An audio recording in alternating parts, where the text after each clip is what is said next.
Muy buenos días, estimadas y estimados amigos de la Ventana Ciudadana.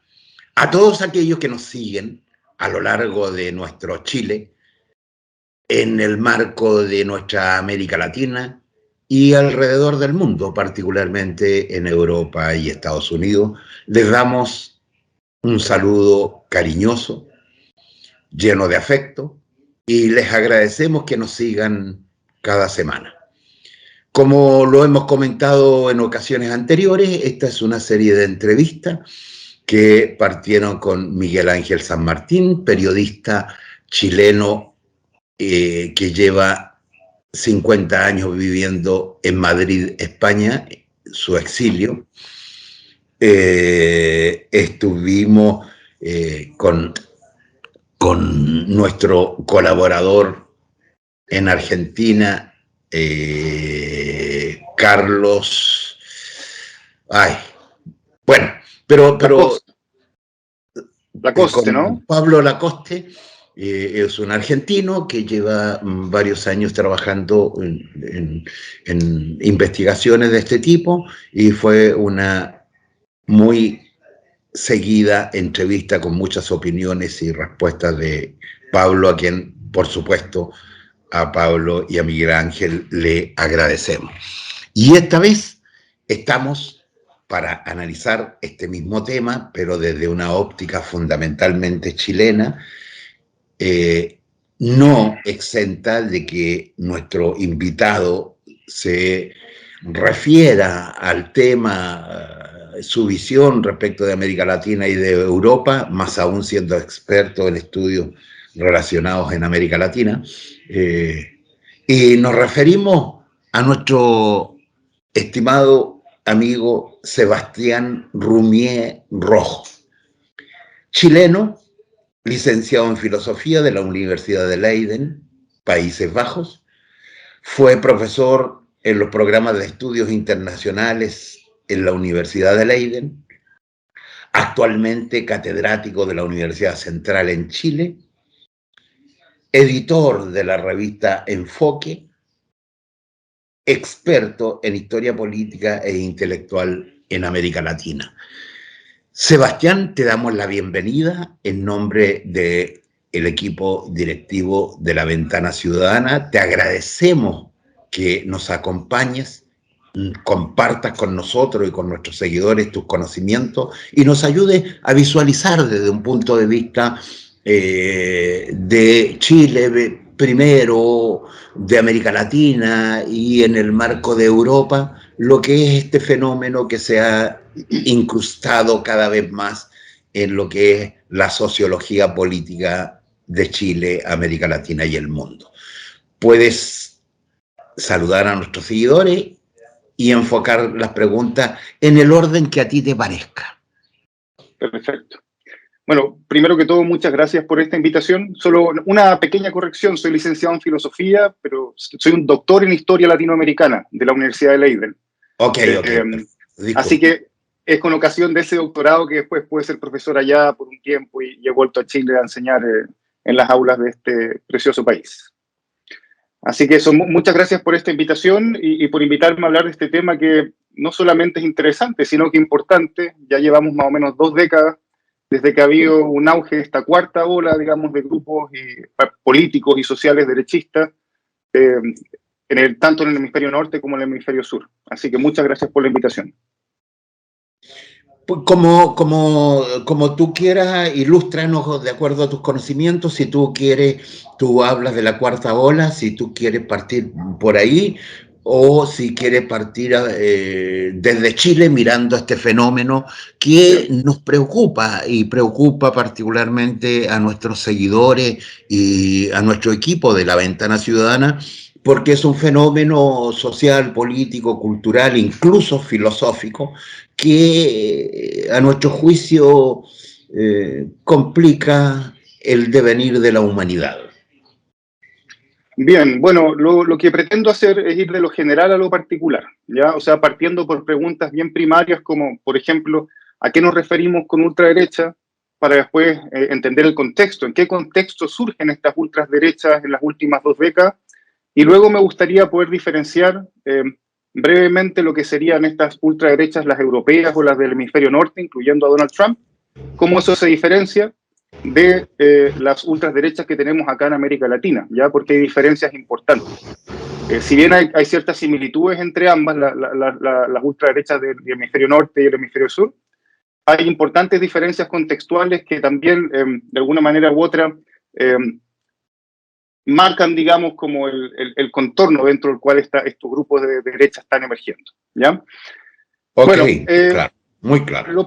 Y después de eso quiero ir, obviamente, al caso chileno y ojalá hablar de republicanos, un poco la historia chilena también, porque dentro de América Latina, las derechas, digamos, extremas, por decirlo así, han tenido un lugar preponderante, sobre todo en los 40, los 30, en los 60 en Chile, particularmente con lo que fue el Partido Nacional, ya hablaremos de ello.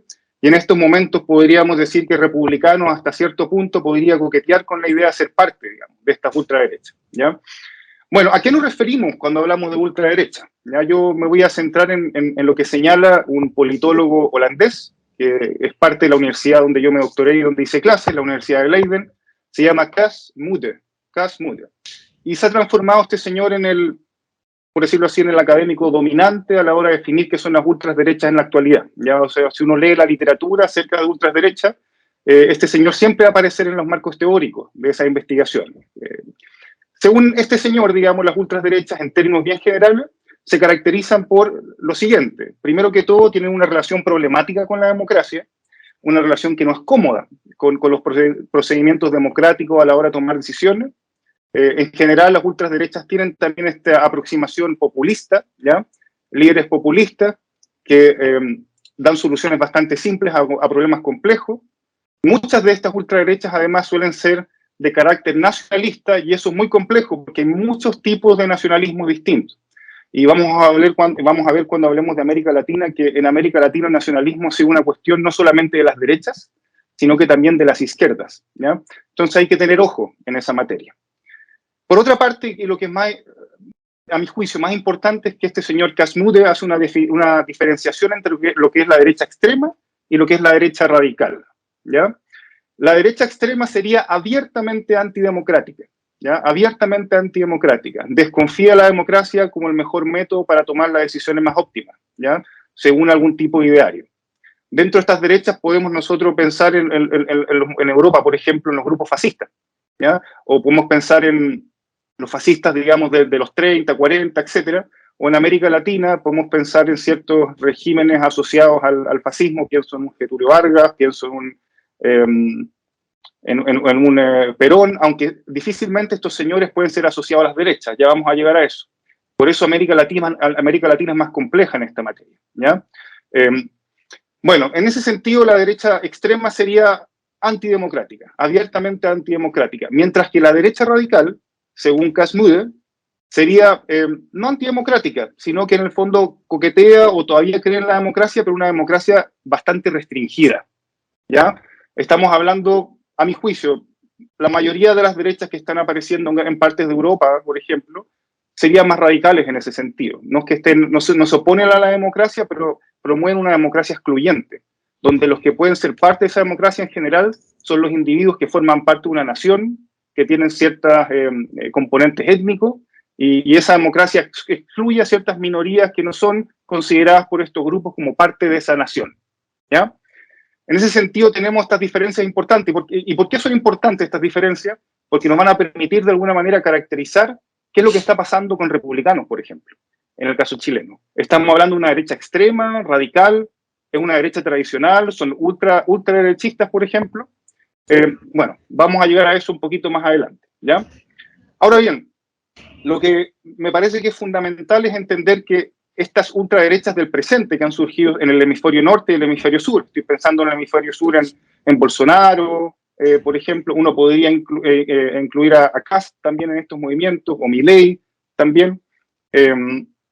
Bueno, estas derechas que también surgen en Europa, pienso en Alemania, por ejemplo, Donald Trump en Estados Unidos, en el caso del hemisferio norte, surgen en un contexto donde ese pacto que se creó en el 89, después de la caída del muro de Berlín, se ha erosionado, ¿ya? Estamos hablando de que se ha puesto en cuestionamiento en estas últimas 2 décadas la legitimidad de la democracia representativa, no solamente en Chile, sino que en Europa y en otros países. Los ciudadanos parecen no confiar en los líderes políticos y en las instituciones, ¿ya? En términos bastante generales. También tenemos acá que esa hegemonía que tenía Estados Unidos en algún momento y Occidente, económica, se ha diluido frente a las fuerzas asiáticas. Estoy pensando en China, en Vietnam, etcétera. Pasa también que tenemos un contexto de crisis medioambiental, ¿cierto? Donde en el fondo se han puesto en cuestionamiento tanto los modelos capitalistas como socialistas, que eran modelos antropocéntricos, ¿ya? Modelos que se centran en el hombre y no, digamos, en el hombre dentro de la naturaleza en su conjunto. Entonces estamos en un periodo bastante crítico, donde además se ha exacerbado la globalización, ¿ya? Y esto ha desdibujado hasta cierto punto los límites de los estados-nación, ¿ya? Ya ha causado un montón de conflictos, sobre todo en el marco de lo que sería la inmigración. Estamos en un periodo donde hay mucha migración. En Europa esto es muy fuerte, digamos. Hay mucha migración, sea por la guerra, sea por que en África hay condiciones complejas y hay gente migrando a través del Mediterráneo hacia las zonas europeas. Tenemos olas migratorias acá en Sudamérica, nosotros en Chile ya las estamos conociendo bien. Y esto de alguna manera desdibuja esta comunidad imaginada llamada Estado-Nación, ¿ya? Y es precisamente en ese contexto que estos grupos de derechistas, en general más nacionalistas, aparecen señalando de alguna manera u otra que, oye, pongamos límites acá, tenemos que proteger nuestro Estado-Nación, nuestros valores, nuestras creencias, y bueno, asocian obviamente al mundo occidental, al Estado-Nación, a una idea cristiana del Estado-Nación, etcétera, como pasa con Bolsonaro, una idea de soberanía, por ejemplo, como con el Amazonas, el caso Bolsonaro en esto también dice mucho, frente a estas instancias supranacionales, o sea, internacionales que vienen de alguna manera a deslegitimar las decisiones que se tomen dentro del Estado-Nación. Y estamos en este contexto, entonces han surgido derechas que han sido señaladas o catalogadas como extremas, nacionalistas y sobre todo antiglobalistas, ya estamos hablando en términos generales. Frente a todos estos procesos globalizatorios que se han suscitado y que han cobrado fuerza durante las últimas 2 décadas, ¿ya? ¿Tienes algún comentario hasta ahora sobre este contexto o sigo simplemente con la explicación? Sí, sigue, por favor. Sí, tengo varias, pero no te quiero interrumpir, creo que es un buen hilo. Entonces tenemos acá, ¿qué tenemos? Tenemos ultraderechas, derechas extremas, radicales, las extremas antidemocráticas ciertamente, y las radicales no antidemocráticas, pero que creen en una democracia muy restringida, donde los que participan son las personas asociadas a un Estado de nación particular, y se excluyen, por ejemplo, con lo que pasó en la convención, a los sectores indigenistas, etcétera, porque no serían parte, digamos, de este Estado-nación imaginado, ¿ya? Y tenemos, por otra parte, un contexto donde, en el fondo, todo eso esa idea, digamos, de la globalización, de la hegemonía norteamericana, la sociedad libre y un montón de cosas, y el Estado-nación en un contexto migratorio, se ha debilitado, ¿ya? Tenemos ahí varios problemas. Bueno, y leemos un poquito más fino entonces y vamos a lo que sería, digamos, la diferencia existente entre estas ultraderechas que hay en el hemisferio norte y las que hay en el hemisferio sur, en particular en América Latina, ¿ya? Si pensamos en el caso europeo, este contexto que mencioné anteriormente ha traído un sinfín de distintas derechas, ¿ya? O sea, o de distintos grupos, porque no todas están, digamos, conformadas por un partido político, ¿ya?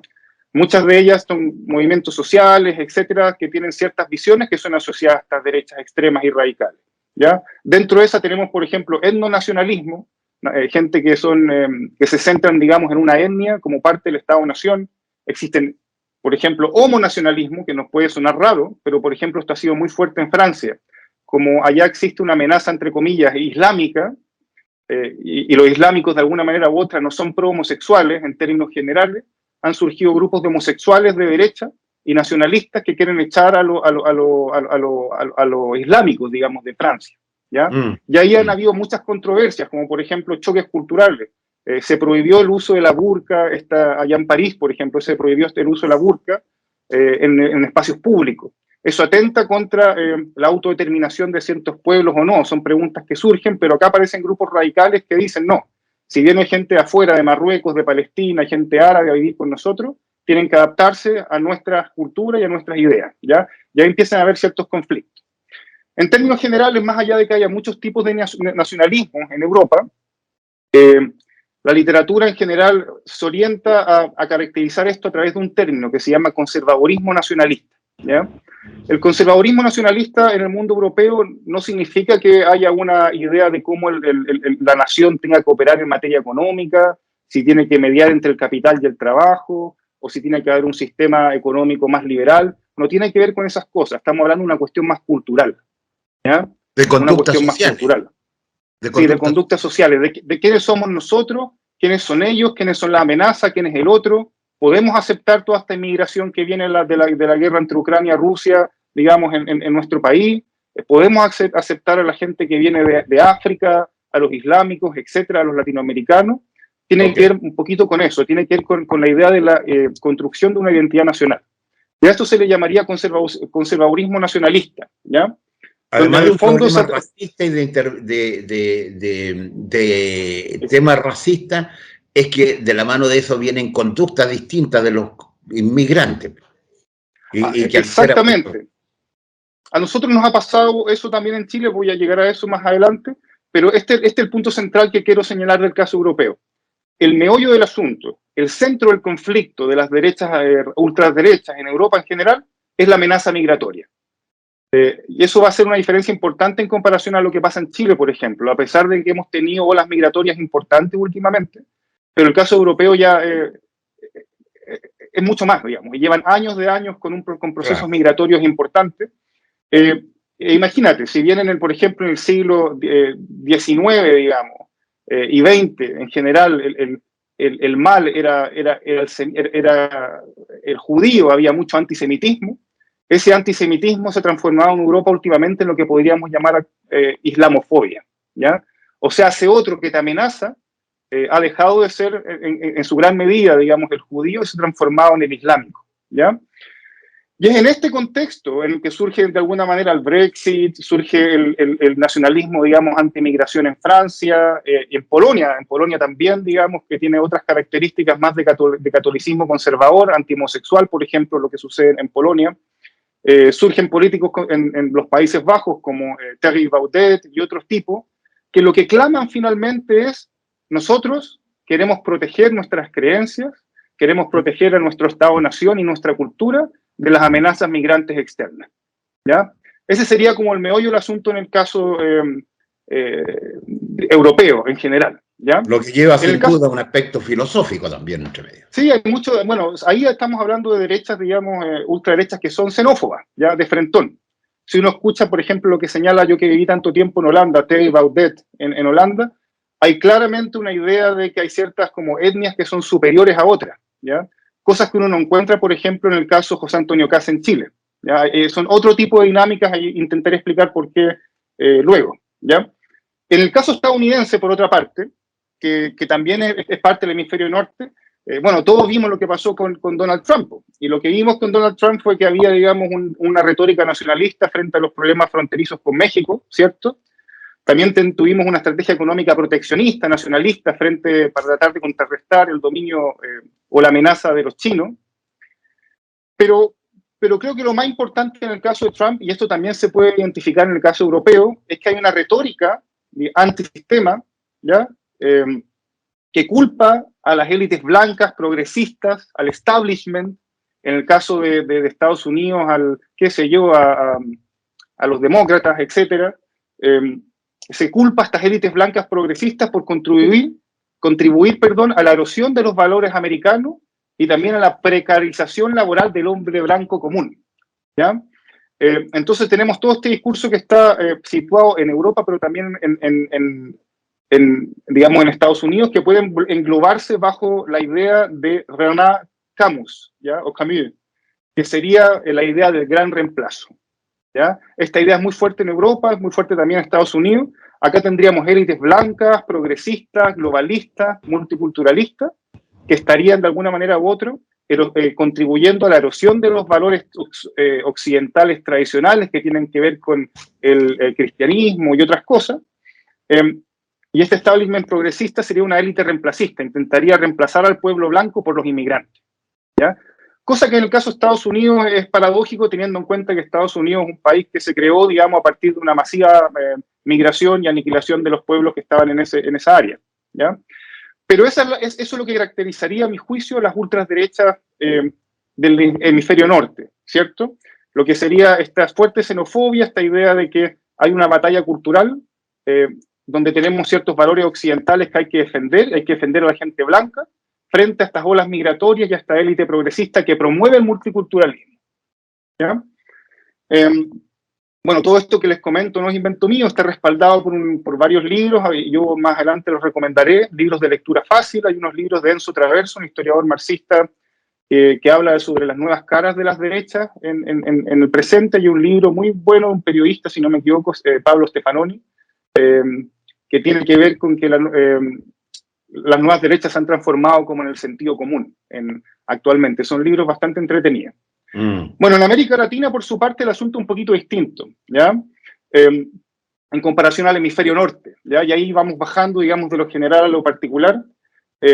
Digámoslo así, las derechas extremas como etiqueta, ya aparece esta etiqueta en el primer tercio del siglo XX, en general alrededor de los 30, 20, etcétera, que surgen derechas extremas en Brasil, en Argentina, en Chile, que son derechas bien anticomunistas, ¿ya? Esa es una característica fundamental de las derechas, digamos, extremas en América Latina, es el ferviente anticomunismo, ¿ya? Sin embargo, lo complejo de estas derechas que surgen en los 40, 30, 20, alrededor de eso, dependiendo, digamos, del sector en América Latina, es que tenían un componente fuertemente antioligárquico, anticolonial, ¿ya? Antiimperialista. Acuérdense que también en ese sentido hay nacionalismos de izquierda en América Latina frente al imperialismo norteamericano, por ejemplo. ¿Ya? Todo lo que pasó en América Latina, este proceso de desarrollo hacia adentro, que empieza más o menos en los 30, en los países más desarrollados, sobre todo los del Cono Sur, la industrialización por sustitución de importaciones, el desarrollo industrializador liderado por el Estado, tenía un fuerte componente nacionalista, progresista, y que se oponía al imperialismo yanqui, era el desarrollo nacional, ¿ya? Entonces, todos estos movimientos, si bien tienen características que podían ser asociados a ciertas izquierdas, ciertamente, la literatura al menos los denomina como derechas extremas, ¿ya? Derechas extremas sobre todo por el fuerte componente anticomunista que tenían. Estamos hablando, sí, con los 40, 30, 20 en América Latina, ¿ya? En ese sentido, en América Latina es bien complejo, porque lo que es ser nacionalista o no puede ser de izquierda, puede ser de derecha. Si piensas en Hugo Chávez, él tiene componentes nacionalistas también, por ejemplo, antiimperialistas. Y esto tiene que ver con que, como señala Michael Frieden, que es un teórico importante de las ideologías políticas, el nacionalismo es una ideología delgada, thin ideology. Una ideología delgada que en el fondo puede ser instrumentalizada por distintas ideologías más sistémicas. O sea, el nacionalismo siempre sirve, digamos, sea para la izquierda o la derecha, para defender ciertos tipos de agenda. ¿Ya? En ese sentido, yendo a América Latina, estamos hablando ya de derechas extremas que se vinculan con una visión nacionalista, ¿ya? Una visión nacionalista. Y el nacionalismo, y esto lo hemos visto frecuentemente en el presente, ¿cierto? Se le atribuyen otras etiquetas, como fascismo, uno habla en Chile de la gente derecha como los fachos, etcétera, y acá hay muchas imprecisiones que tienen que ver evidentemente con cómo se mueve, digamos, cómo se mueven estos conceptos en la prensa, en las redes sociales. Son básicamente caballitos de batalla, etiquetas que sirven para de alguna manera neutralizar al oponente, etcétera. Pero lo cierto es que las derechas que estamos teniendo actualmente en América Latina, pienso en un Bolsonaro, en un Kass, difícilmente hasta ahora, y también las europeas, y esto lo dice Enzo Traverso, pueden ser catalogadas como fascistas. Si pensamos en el fascismo histórico, el fascismo de los 40, el fascismo de Mussolini, de Hitler, el Franco, etcétera, o de Vargas, o de Perón en América Latina, etcétera, difícilmente, porque carecen estas derechas por ahora. Todavía puede esto cambiar de algunos componentes que son importantes. Imagínate que el fascismo tradicional o el fascismo, digamos, histórico, tenía varios componentes que eran importantes. Por ejemplo, Estado totalitario, ¿ya? Los fascismos tenían una concepción de Estado orgánico, como un organismo, con distintas partes, con jerarquías claras, totalitario, total, que se hacía cargo de las distintas partes de la economía, muy centralizado, planificación centralizada, tal como sucedía en los regímenes, digamos, más de izquierda, ¿ya? También tenían un líder con capacidad pastoral, ¿ya? Como dice Foucault, ¿A qué me refiero con esto? Un líder capaz de convocar mayorías, pero mayorías transversales, ¿ya? Es cierto que Hitler no pudo haber hecho lo que hizo sin el apoyo popular, ¿ya? Un apoyo, creo que Lacoste, el intelectual que entrevistaron con anterioridad, también se refirió a ese punto. Y por ahora estos nuevos movimientos de derecha, dependiendo de cada país, todavía no logran tener este poder pastoral que tenían los movimientos fascistas de los 40, de los 30, etcétera, ¿ya? Pues sobre todo de los 40. Perdón, detente en eso porque tengo una duda. Cuéntame. Eso tiene que ver fundamentalmente con lo elemental, lo básico de estos grupos políticos que tienen poco arraigo intelectual, poco arraigo filosófico, poca construcción teórica. Entonces son como facilistas, como superficiales en su... y se aprovechan más del tema coyuntural, los problemas económicos, los problemas de inseguridad, van por ahí, son comillas oportunistas. Sí, mira, hay algo de cierto en lo que dice, pero el asunto es que estos grupos actualmente son muy diversos, ¿ya? Muy diversos, dependiendo no solamente de los hemisferios, como he ido señalando en esta entrevista, sino que también hay posiciones muy extremas y distintas entre sí. Por ejemplo, un Javier Milei, que es un tipo que cita constantemente a Rothbard, que es un anarcocapitalista, y él tiene una postura más libertaria, pero sobre todo anarcocapitalista, quiere eliminar el Banco Central y todo este tipo de cosas, es muy distinto a un nacionalista estatista que pueda, no sé, un francés o algún nacionalista estatista, digamos, que pueda haber en otro país del mundo, o el mismo Trump, ¿ya? Trump no tenía el discurso en ningún caso de Milei, el discurso, digamos, en términos de contenido. Hay cosas de forma, del populismo, de la manera de ser populista, que es en la cual se consiguen, ¿ya?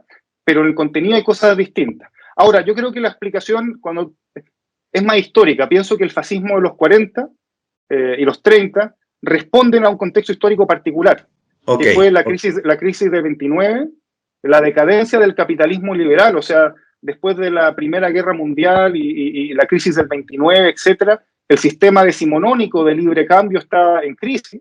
La otra alternativa era el marxismo, el socialismo científico o algunas posturas más socialdemócratas, pero en general lo que pasó con el fascismo de los 40 y 30 es que era un camino alternativo y legítimo en ese periodo ante esa coyuntura. De hecho, si uno lee, por ejemplo, el texto de Frei Montalva, Chile, el origen desconocido, un texto de cuando él era joven, un texto muy fascista, en el sentido de que en esos tiempos el fascismo no era visto como una posible alternativa para superar una crisis, ¿ya? En el presente, llegando al presente, lo que sí vemos es que sí, hay una suerte de crisis, ya la comenté al principio de esta entrevista, ¿cierto? Tenemos una suerte de deslegitimación de la democracia liberal, tenemos y representativa, tenemos por otra parte una crisis migratoria, la globalización desdibuja las fronteras de los Estados-nación, etcétera, las identidades, si piensa, a eso me refiero con batalla cultural, esto tiene que ver mucho con cuestiones de identidades, digamos. ¿Quién soy yo? ¿Quién eres tú? ¿Cuáles son los límites? Y es cierto que se ve en estas ultraderechas de ahora, digamos, menos solidez que en esos fascismos de los 40, porque son bastante más heterogéneas. Como te decía, tenemos homonacionalistas en Francia, homosexuales de derecha que son anti-islámicos, tenemos libertarios, qué sé yo, en Argentina, en CAS, lo que tenemos CAS es un UDI reciclado, básicamente, o sea, él es libertad económica, conservadurismo moral, es bastante parecido a lo que era en principio la UDI, CAS es un Chicago gremialista, pero tiene otras diferencias que abordaré después, ¿ya? Que son interesantes, porque no es exactamente igual a lo que fue la UDI en los 90, ¿ya? Pero a lo que voy es que, claro, estas nuevas, digamos, derechas, ultraderechas, tienen características distintas, ¿ya? Por ejemplo, en Milei el nacionalismo es menos fuerte, ¿ya? Que en otras derechas. Hay nacionalismos simplemente culturales, nosotros somos de este territorio, etcétera, como pasaría un poquito en Kast, que en el fondo hay cierta retórica más patriótica en algunas dimensiones, pero es un tipo económicamente liberal, no un nacionalista de los 40 que era totalmente control estatal de la economía, hay que mediar entre el capital y el trabajo, entonces hay ciertas distinciones importantes, ¿ya? Bueno, el fascismo histórico de los 40, como iba diciendo, claro, tiene este componente de buscar un Estado totalitario. Las ultraderechas actuales, hay algunas liberales, o sea, hay liberales en lo económico, no tienen por qué buscar un Estado que centralice toda la planificación de los recursos económicos y sociales. No todas son fuertemente anticomunistas, digamos. Los fascismos en general, desde los 40, eran sumamente anticomunistas, con excepción del de Mussolini, que era bastante pragmático y en ocasiones tendían lazos con los comunistas. Tenía estas características pastorales que todavía no aparecen, grandes líderes que convocaban masas brutalmente grandes. Y lo que señala Enzo Traverso respecto a esta temática, este historiador marxista que trabaja en Estados Unidos, es italiano, es que estamos frente a un fenómeno que él denomina el posfascismo, ¿ya?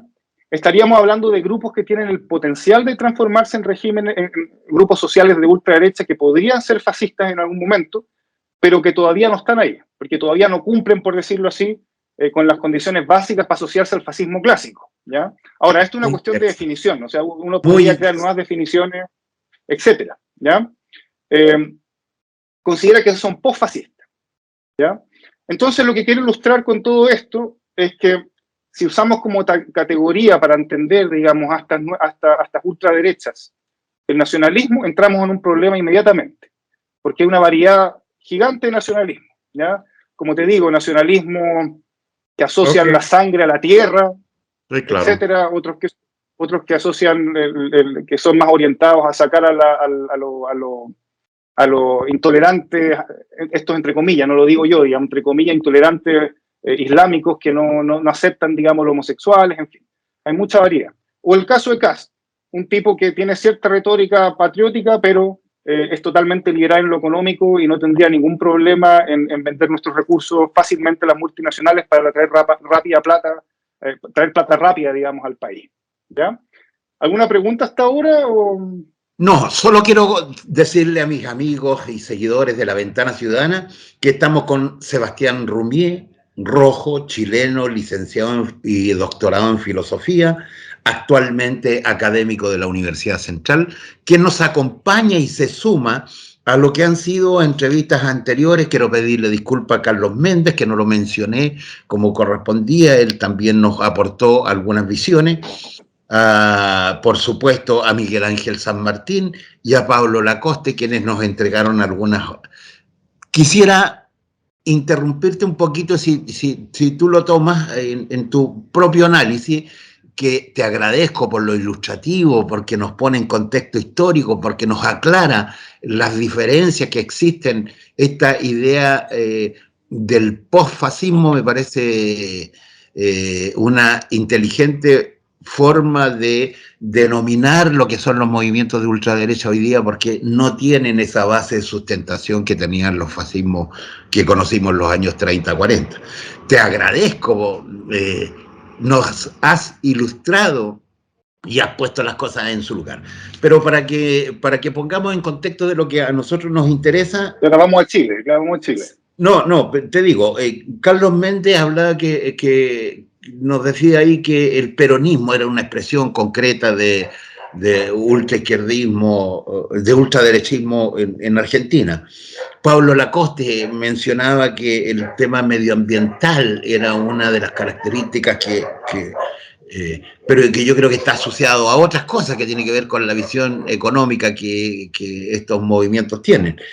Miguel Ángel San Martín aseveraba que uno de los elementos fundamentales que como instrumento, como herramienta utilizaba el ultraderechismo eran las fake news, que lo utilizaban mucho como elemento de penetración en las capas y clases sociales para lograr su influencia.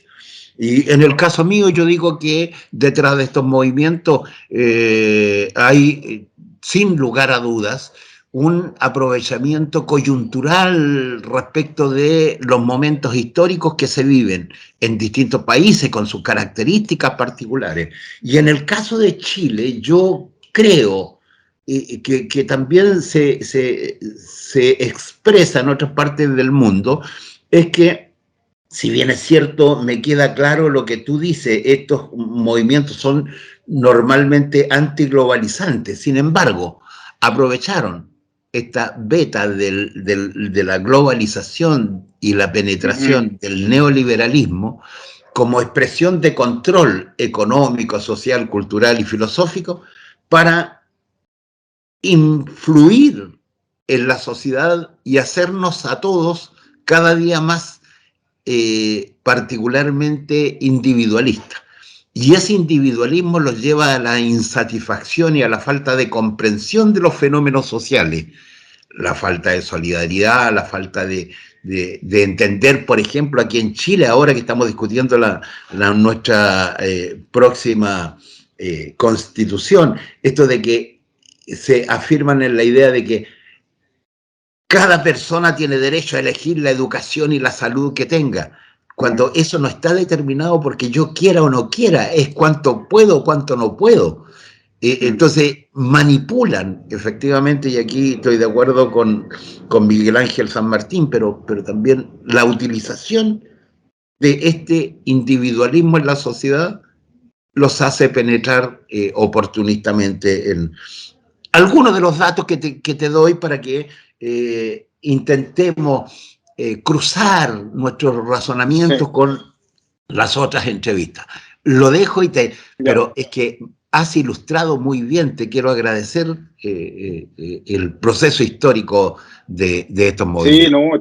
Sí, no te preocupes, creo que es importante delimitar un poquito de qué hablamos cuando hablamos de algo, primero, o sea, de qué vamos a hablar cuando vamos a hablar de algo. Y obviamente estas categorías que señalé, por ejemplo, de Cass-Nude o cuando hablé del postfascismo de Traverso, son categorías que uno puede poner en cuestión también, pues eso es parte del libre pensamiento, pero a mí me parecen muy adecuadas para poder entender un poquito lo que está pasando, porque yo coincido, hay etiquetas muy facilonas, ¿cierto? Etiquetas como, oh, que estos son fascistas, nacionalistas, de que el diablo está en el detalle, como dice el dicho. Ya, pero voy a intentar acercarme a lo que tú me mencionaste. Claro, son hartas cosas y hay algunas cosas que trascienden obviamente el tópico que estamos tratando hoy, pero voy a intentar hacerlo bien. ¿Cómo las que a ti te parezcan más trascendentales? Primero, sobre las estrategias de fake news y esas cosas, a mí me parece personalmente que, bueno, eso es parte de la política democrática contemporánea, ¿no? O sea, tenemos acá muchos medios de comunicación, hay mucha diversidad también. El problema es cuáles son los hegemónicos y cuáles no son hegemónicos, cuáles tienen más poder y cuáles tienen menos poder. Por ahí va más el problema, yo diría. Pero en general, la política contemporánea tiene que ver mucho con... bueno, la política siempre ha tenido que ver con influir, ¿ya? Solamente que las maneras en las que se influye, o en las que se influía en el pasado eran distintas a cómo se hace hoy en día. Por ejemplo, me costaría pensar que alguien en el presente escuchase un discurso de Frei Montalva y se lo trague, ¿ya? O de Allende, que eran discursos que le hablaban a la gente, eran bonitos y todo, ¿ya? Y hay cierta nostalgia con respecto a esos discursos, pero creo que ese tipo de estrategia en el presente no prosperaría mucho. En un contexto donde tenemos un alto escepticismo, un sobreexceso de información, sobre cuando la gente no cree en las instituciones y están deslegitimadas, las fake news, ya sea desde el punto de vista de la derecha o la izquierda, tienen un rol muy importante a la hora de confundir y de alguna manera dirigir a la gente hacia donde tú quieres. Ya acá tenemos noticias que son que son medias falsas o que omiten cosas, etcétera, en ambos lados, ya, en derecha e izquierda. Ahora, en el caso particular chileno, sí te podemos decir que hay las derechas o ciertos intereses de las derechas están siendo representados por ciertos medios de comunicación grandes, como el Mercurio. Ya el Mercurio define agenda. Ya el Mercurio podrá estar quebrado, todo lo que uno quiera, pero es un medio que define agenda y define la agenda de otros medios también de comunicación. Y bueno, cuando el Mercurio aparece diciendo esto lo dicen los expertos, son un tipo de experto particular, ¿ya? Que en general tiene cierta sensibilidad más de derecha, ¿ya? Así que hay que tener ojo con eso, pero el asunto de las fake news creo que han cumplido un rol importante, sobre todo porque vivimos en una sociedad donde hay mucha incertidumbre, ¿ya? Como la gente está como esto es una cosa más personal, pienso yo, está desesperada por aferrarse a algo, porque claro, o sea, todas esas agencias de socialización que teníamos, que nos daban una orientación, o te dieron a ti en otros tiempos, que era el partido político, la iglesia, la familia, el Estado-Nación, parece ser que están cuestionadas esas agencias de socialización, y la gente desesperadamente busca una explicación, un norte, digamos, una raíz. Y en este contexto han surgido terraplanistas, han surgido gente muy conspiranoica, etcétera. Y bueno, los sectores de derecha y algunas izquierdas también, esto depende del país, yo voy a hablar de Chile, han aprovechado eso muy bien, ¿ya? A través del aparato, digamos, de medios de comunicación en el cual tienen influencia, han aprovechado eso muy bien para poder, digamos, infundir ciertos temores en la gente y que la gente pueda también seguir sus agendas. En el caso particular de Chile está el asunto de la seguridad, ¿cierto? Me imagino que creo que tú ya lo mencionaste. El asunto de la seguridad creo que es bueno, en general las derechas han monopolizado las agendas de orden, en general, pues, o sea, no son las izquierdas en general las que se hacen cargo del asunto de la agenda de orden, y en este contexto de crisis migratoria, claro, de un aumento en la violencia, no en la cantidad de actos delictuales por lo que yo sé, sino que en la violencia con la que se cometen esos actos, claro que ha aparecido una derecha de mano un poquito más dura, ¿ya? Todavía está por verse lo que pasa con republicanos, pero para dar un ejemplo, en América Latina tenemos a Bukele, ¿ya? Ese ejemplo es sumamente importante. ¿Por qué? Porque es una persona que hizo un golpe del Ejecutivo a los otros poderes del Estado, es un antidemocrático Bukele, o sea, de facto, ¿ya? Básicamente se religió, si no mal recuerdo, digamos, haciendo unas triquiñuelas en la Constitución, etcétera, y no soy muy experto en ese detalle, pero tiene legitimidad popular.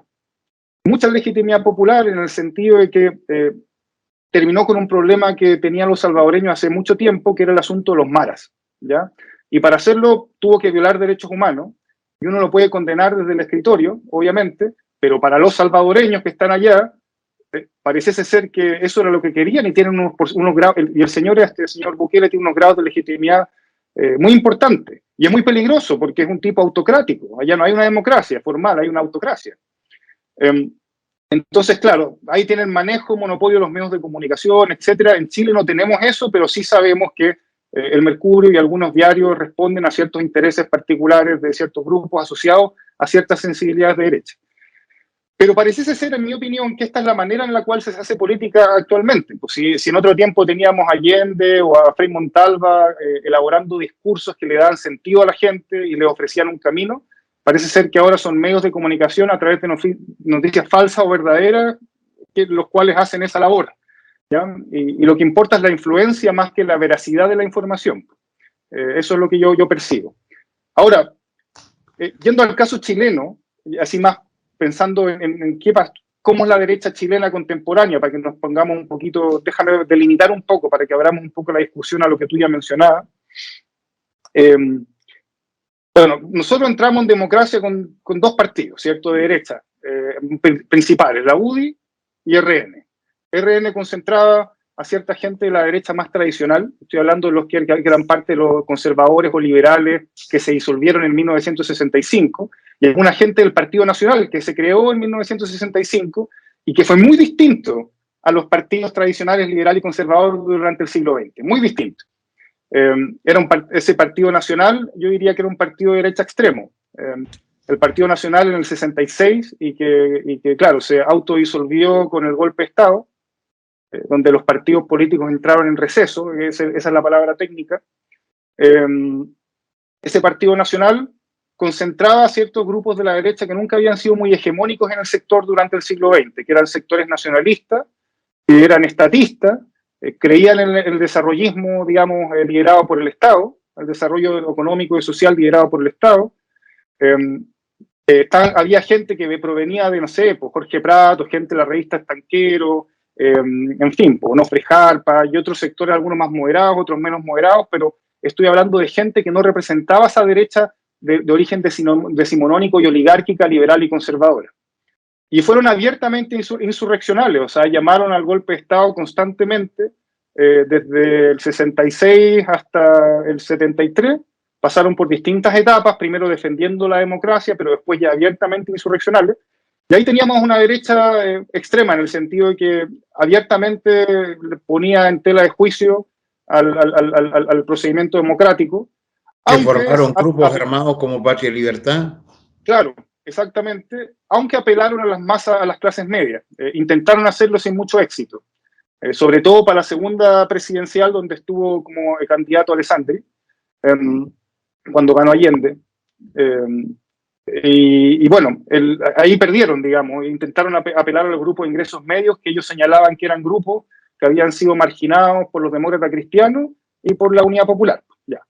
Ese grupo de nacionalistas, etcétera, que fue muy importante para el golpe de Estado, ya en el 74-75, dejó de tener la relevancia que tenía antes en el régimen militar. Pinochet viró a los Chicago Boys y a los gremialistas, que eran otros dos grupos que estaban disputando el poder refundacional del régimen, porque el régimen militar al principio, la dictadura, no quería, digamos, refundar Chile, o sea, querían restaurar la democracia quebrantada y las políticas económicas que hubo hasta el 74 eran nacional desarrollistas, ortodoxas, pero como no dieron buenos resultados, Pinochet cambió de paradigma y se embarcó en un proyecto refundacional liderado en un comienzo por los Chicagos y después por los Chicagos y los gremialistas, lo que se conoce como el Chicago gremialismo. Y la UDI deriva de ese grupo, ¿ya? La UDI deriva de ese grupo de gremialistas y Chicago, mientras que RN incluye gente del Partido Nacional y de la derecha tradicional, liberales y conservadores. Es más heterogéneo RN. Y así partimos la democracia, ¿ya? Esto es una cosita un poquito rápida para que se entienda bien. Partimos la democracia con una democracia protegida, ¿ya? O sea, donde habían enclaves autoritarios, senadores designados, vitalicios, sistema binominal. La derecha no necesitó estar en el Ejecutivo hasta Piñera en el 2010, porque aunque no estaba en el Ejecutivo, podía básicamente mover los hilos, un poquito similar a lo que le pasó a la derecha tradicional, los liberales y conservadores, cuando se instala el estado de compromiso ya formalmente en 1938. Ellos tampoco estuvieron en el Ejecutivo hasta Alessandri en 1958, pero durante todo ese periodo pudieron negociar desde el Congreso con los radicales. Imagínate que Ibáñez del Campo recién en 1958 crea el voto, la cédula única de votación y el voto secreto. Antes de eso, los latifundistas votaban en el nombre de los inquilinos y bueno, esos votos eran para la derecha, en fin. Bueno, simplemente estoy haciendo paralelismo. En el presente, en la derecha contemporánea, claro, tenemos estas dos matrices de derecha y lo que pasa después de la detención de Pinochet en Londres en 1998, después de que Lavín insta, el marco de la elección presidencial del 2000, insta a Pinochet a que haga un mea culpa por la violación a los derechos humanos, etc. Y en todo caso, en ese periodo, Pinochet le da sus votos a Arturo Frei Bolívar, que era un demócrata cristiano autoritario. No sé si te acuerdas de él. Sí, perfecto. Lo conocía. Bueno, eso marcó un antes y un después en la derecha. O sea, la derecha en general, lo que la literatura muestra, estoy pensando en los trabajos sobre todo de Stephanie Allenda, que se ha dedicado a estudiar las derechas en Chile, y también de Cristóbal Rovira, que ha tratado populismo y derecha extrema. La derecha empieza a moderarse, ¿ya? A moderarse y alejarse un poco después de las reformas del Lago en el 2005 también, después de que gana Piñera en el 2010, intenta crear una nueva derecha junto a Gispeter, empieza a moderarse, empiezan a desmarcar lo que hizo Lavín, digamos, fue muy esencial, digamos, a desmarcar el legado de la dictadura de la figura del dictador, lentamente, ¿ya? Y eso cayó muy mal dentro de algunas personas de la UDI, y de hecho José Antonio Kast se va de la UDI, entre otras razones, porque la UDI habría abandonado los principios rectores que la fundaban. Y Kast parte con esta acción republicana, un movimiento, hasta que termina de formar su partido, y esa sería como la derecha, ultraderecha que tenemos en estos momentos en Chile. ¿Y por qué sería ultraderecha? Intentemos caracterizarla. Bueno, es complicado hacerlo. Yo de hecho, tengo mis dudas acerca si es ultraderecha o no, porque yo cuando veo a los republicanos, yo veo a gente gremialista, gente que cree en las mismas cosas que creía la UDI popular de los 90, pero con una gran distinción. La UDI popular de los 90 no necesitaba grandes mayorías para poder, digamos, incidir en la política. Había un sistema de democracia protegida, binominal, etc.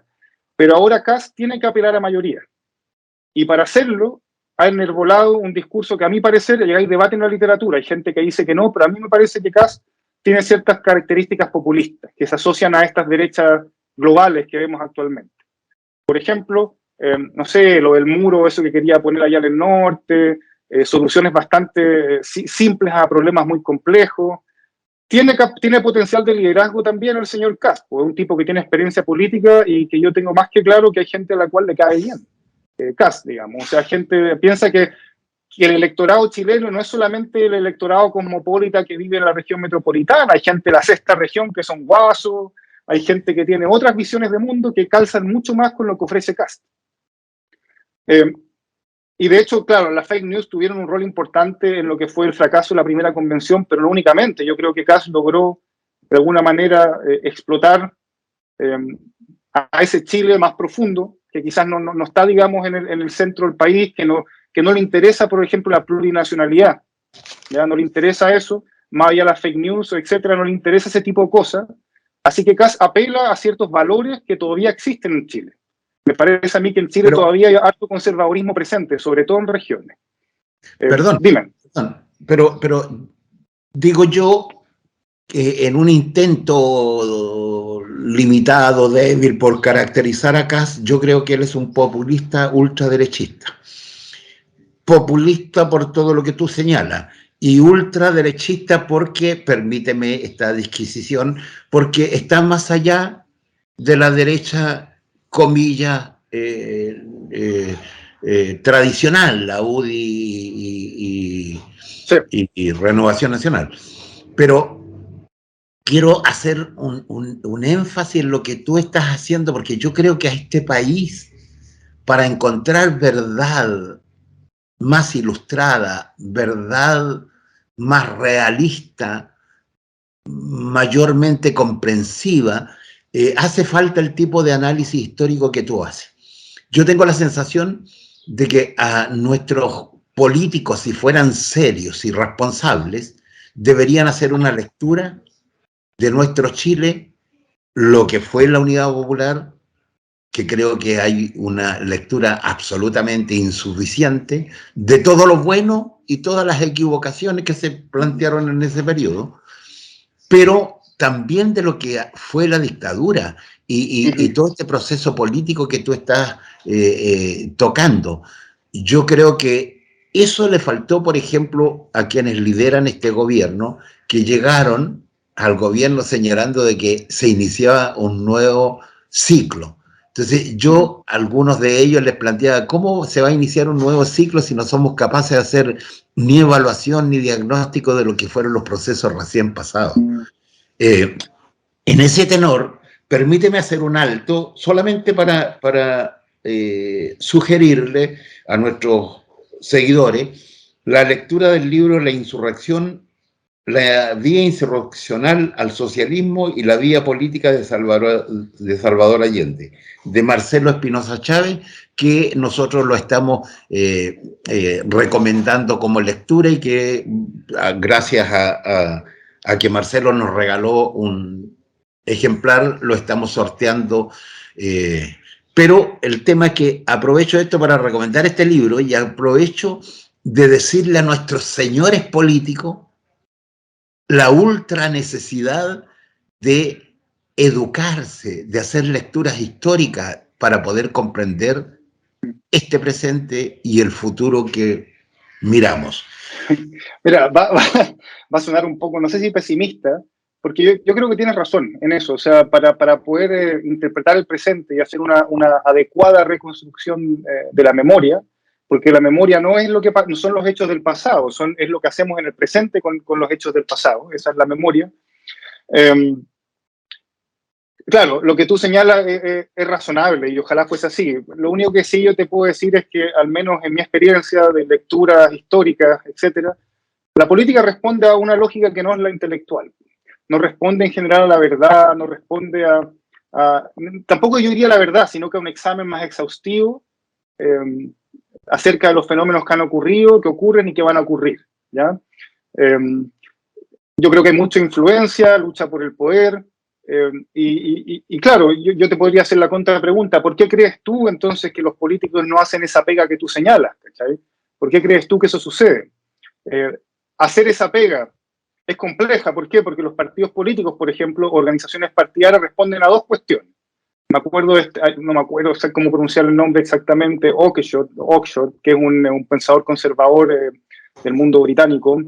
Perdón la mala pronunciación, no lo puedo pronunciar bien, no me acuerdo exactamente cómo hacerlo, pero él divide las asociaciones entre individuos entre dos tipos de asociaciones importantes: las por regla y las por necesidad, si no mal recuerdo.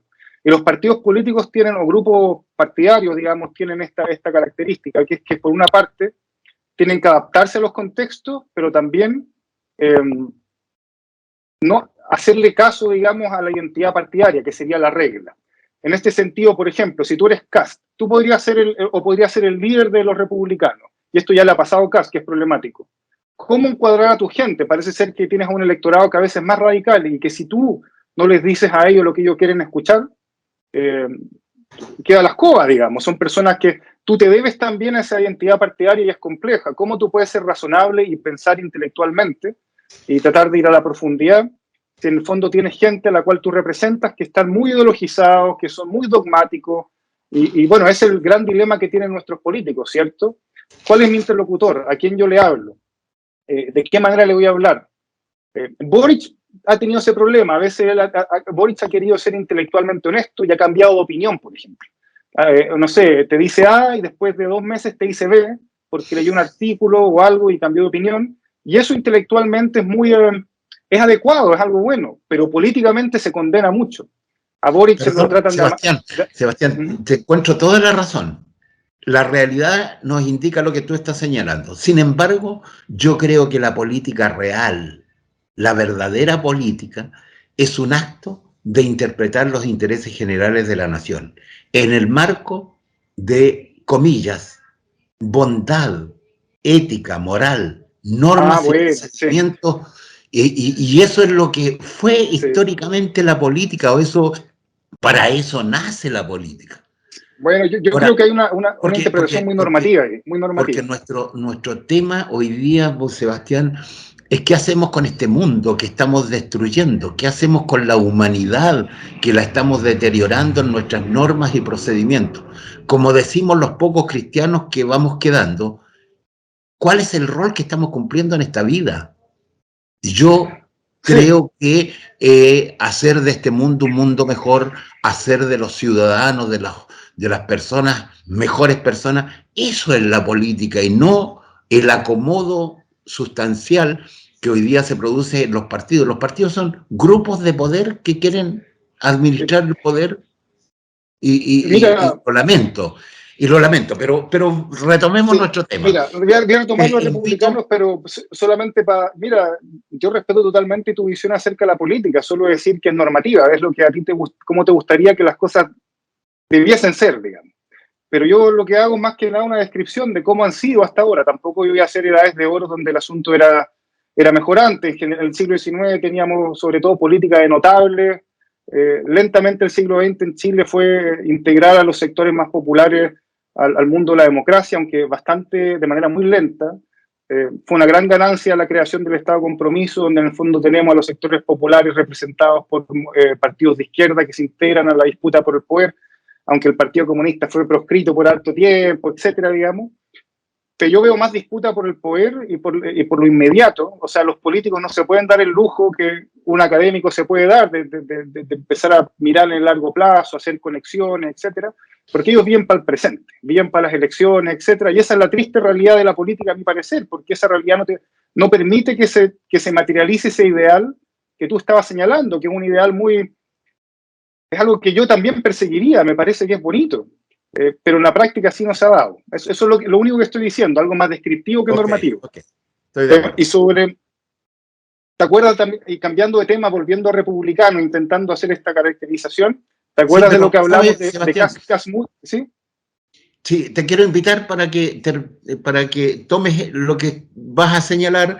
Te quiero invitar a señalarle a nuestros seguidores que La Ventana Ciudadana en sus diálogos ciudadanos ha querido hacer un aporte con este tipo de entrevistas y los quiere invitar a que ustedes no solo escuchen estas conversaciones que hemos tenido con Miguel Ángel San Martín, con Carlos Méndez, con Pablo Lacoste y ahora contigo, Sebastián Rumier Rojo, para que inviten a otras personas a compartir este tema, a analizar. Nos falta razonamiento colectivo en nuestros trabajos, con nuestras familias, en nuestros entornos sociales. A eso los invito. Y te quiero invitar a ti, Sebastián, para que llevamos 1 hora de diálogo te quiero invitar a que tú cierres con este último razonamiento en la perspectiva de Chile, y si quieres hacer una referencia histórica, internacional, también lo que tú quieras para irnos despidiendo de nuestros seguidores.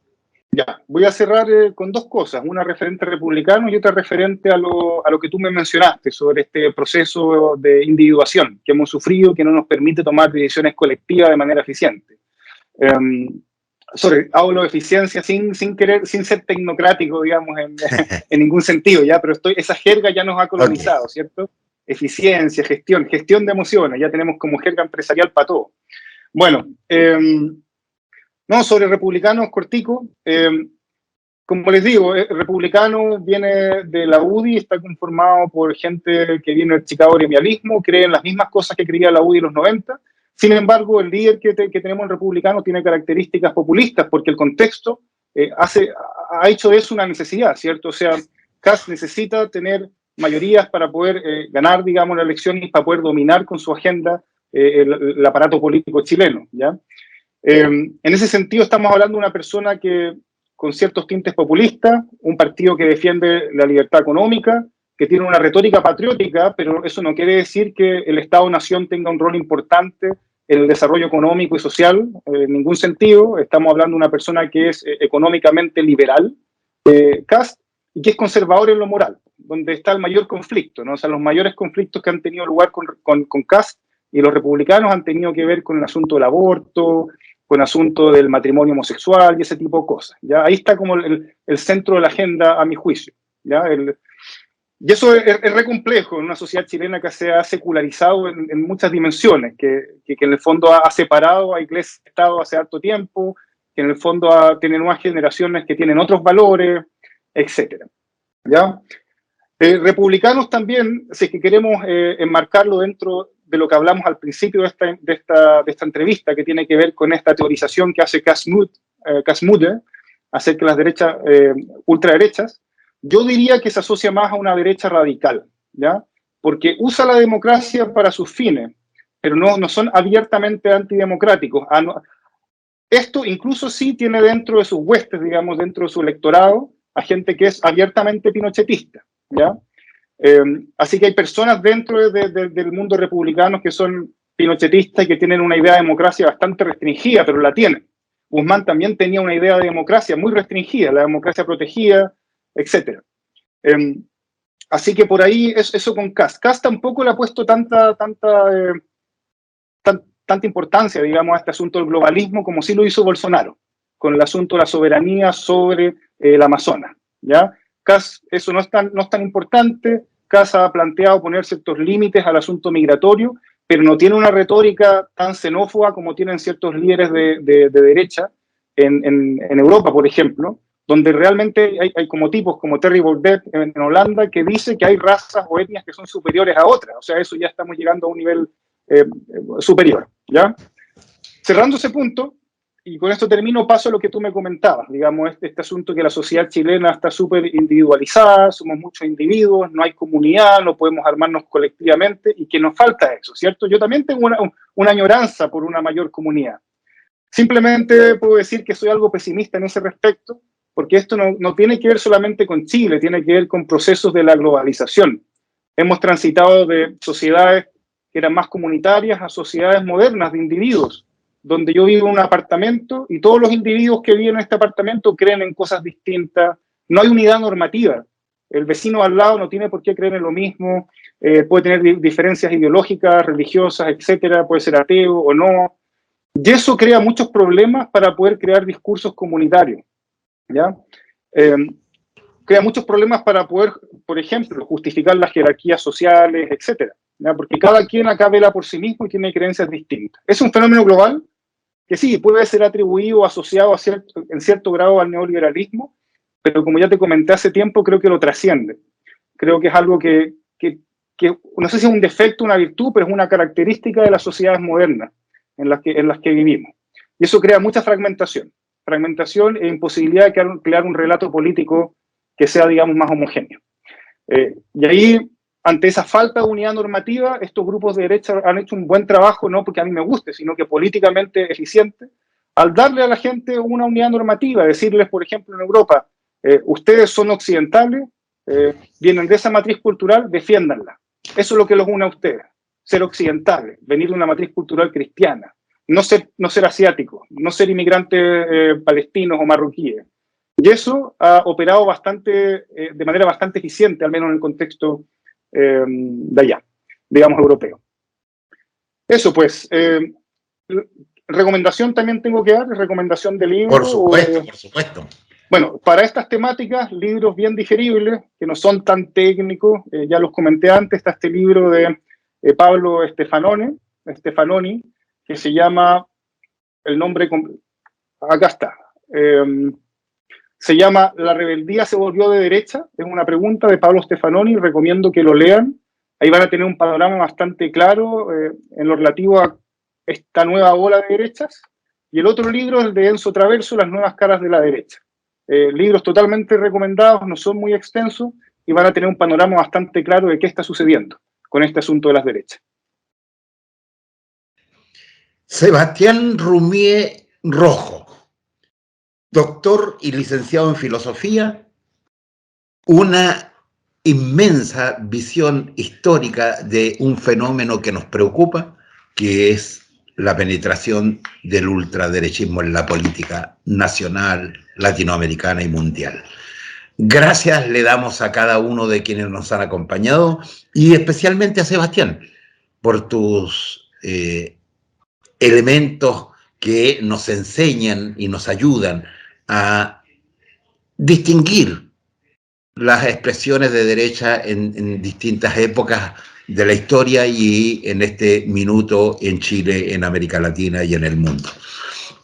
Los invito a que nos sigan, nos comenten y aquí está Sebastián para contestar las preguntas que seguramente ustedes le van a hacer durante la semana. Sebastián, a ti, insisto, por favor, en nombre del equipo directivo de La Ventana Ciudadana, te damos las gracias por participar en estos diálogos ciudadanos y, por supuesto, a Rodolfo Kohler Cotal, quien desde detrás de la pantalla está haciendo todo por tener un buen diálogo ciudadano. Dejo los micrófonos de La Ventana Ciudadana para que Sebastián se despida de nuestros colaboradores y también de nuestros seguidores en Chile, en América Latina y en el mundo. Bueno, muchas gracias por la invitación, ha sido un placer. Como ya ven, me quedo siempre corto, digamos, me gustaría, este es un tema apasionante. Y nada, sigan leyendo La Ventana Ciudadana, observando y escuchando el contenido producido por este equipo, y eso, acérquense al conocimiento cada vez más para que no puedan ser instrumentalizados por gente populista. Una última cosa, Sebastián. ¿Tienes algún libro, algún artículo que tú recomiendes tuyo respecto de este tema? Que obviamente no lo pudimos agotar. Yo hubiese estado una hora más contigo, pero... Mira, estoy trabajando en estos temas en el marco de un proyecto Fondecita al que postulé, así que no tengo algo específicamente acerca de esto. Pronto va a salir, esto sí en inglés, en Manchester University Press, va a salir un capítulo sobre Chile y derechas radicales en Chile. Eso va a salir al final de este año.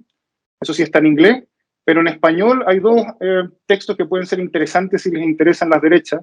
Hay un libro completo que se llama La anatomía de la derecha chilena, editado por Steffi Allenda, y ahí yo escribí un capítulo junto a Joaquín Fernández, un historiador de la Finisterra, acerca de la historia de la derecha chilena desde 1930 hasta el 2010, si les interesa, ¿ya? Ese sería un capítulo dentro del libro, Anatomía de la derecha chilena. Y tengo en internet un artículo libre, abierto, si les interesa el periodo de la dictadura y los Chicago Boys. Hay un artículo que escribí que se llama Chicago Boys en Chile, Saber Experto, Neoliberalismo y el auge de una nueva tecnocracia, si no mal recuerdo. Y ese texto es bien bueno para entender cuáles son las ideas que están detrás de estos Chicago Boys, ¿ya? De las personas que estuvieron a cargo del diseño económico y social de la dictadura. Eso pues. Ok. Gracias, estimados amigos. nos vemos en un próximo diálogo ciudadano tan interesante como este que hemos tenido con Sebastián Rumié Rojo. Muchas gracias.